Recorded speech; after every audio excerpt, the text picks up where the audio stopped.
राग किंवा क्रोध हा माणसाचा सर्वात मोठा शत्रू आहे. जीवनात यशस्वी व्हायचे असेल तर रागावर नियंत्रण मिळवणे अत्यावश्यक आहे. राग हा आपल्या प्रगतीमधील सर्वात मोठा अडथळा आहे. राग आल्यावर मानव एकाग्रता गमावून बसतो. त्यामुळे यशप्राप्ती होऊ शकत नाही. राग आल्यावर मानवी शरीरातील हार्मोन्स अनियंत्रित होतात. शरीराची लवचिकता कमी होते. राग आल्यामुळे माणसाची स्वाभाविक गती आणि सुलभता नष्ट होते. संत तुकाराम महाराज म्हणतात, तिये जाळीले तांदूळ, कामक्रोधे तैसेची खळ. तुम्ही तुमच्या स्वतःच्या हव्यासा पोटी होम हवन करत असतात, त्यामध्ये तुम्ही तिये तांदूळ टाकत असतात.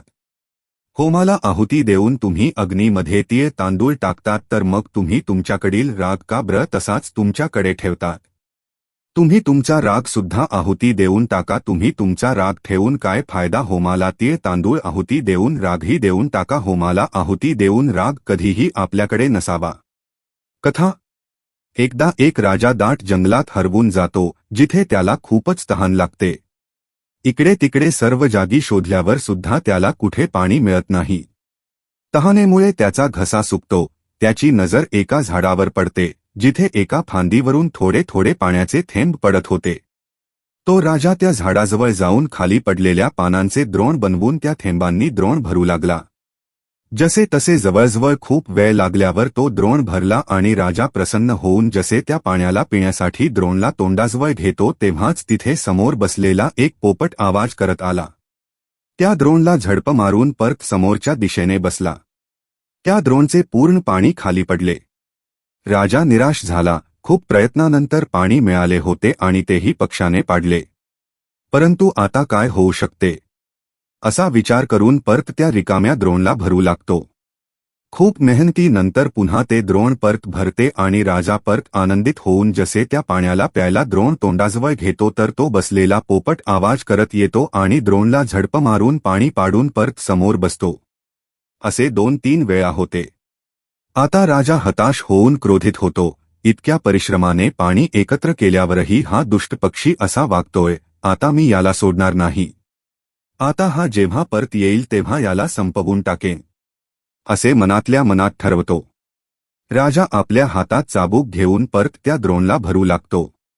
खूप वेळेनंतर त्या द्रोणात पाणी भरते, तेव्हा राजा पिण्यासाठी त्या द्रोणला उंच करतो आणि तो पोपट परत आवाज करत जसा त्या द्रोणला झडप मारण्यासाठी जवळ येतो, तसेच राजा चाबूक पोपटावर मारतो आणि त्या पोपटाचे प्राण घेतो.